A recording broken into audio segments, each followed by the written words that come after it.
Guys आज हम mechanical keyboard और नॉर्मल मेम्ब्रेन कीबोर्ड का कंपैरिजन करेंगे, तो वीडियो थोड़ी लंबी होगी। गाइस मैकेनिकल कीबोर्ड में बहुत सारे लाइटिंग इफेक्ट्स मिल जाते हैं। इस वाले में कलर चेंज नहीं होता, लेकिन इस वाले में हम कोई भी कलर कर सकते हैं। और नॉर्मल कीबोर्ड में लाइटिंग नहीं मिलती। हालांकि मार्केट में आते हैं लाइट वाले, लेकिन मेरे पास नहीं है। मैकेनिकल में आप की कैप्स निकाल सकते हो, जिसके नीचे आपको हर एक की का सेपरेट बटन मिलता है। जो खराब हो तो आप बदल भी सकते हो। और यहाँ पे हर एक बटन में लाइट मिल जाती है। जबकि नॉर्मल कीबोर्ड में की कैप नहीं निकलती है, और निकाल भी ली तो टूट सकती है। और इसमें बटन खराब हो तो रिप्लेस नहीं कर सकते। अब दोनों का वेट कर लेते हैं।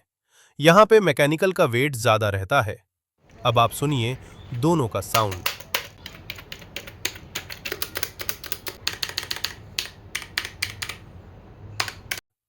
अब इनको खोलते हैं। नॉर्मल कीबोर्ड में छोटी सी पीसीबी और ये प्लास्टिक की शीट जिस पे बटन होते हैं, और इसकी 3 लेयर होती है। मैकेनिकल वाले में अंदर एक बड़ी सी पीसीबी होती है, जिस पे बटन्स और लाइट होती है और मजबूत होती है। अब आप लाइक और सब्सक्राइब करिए।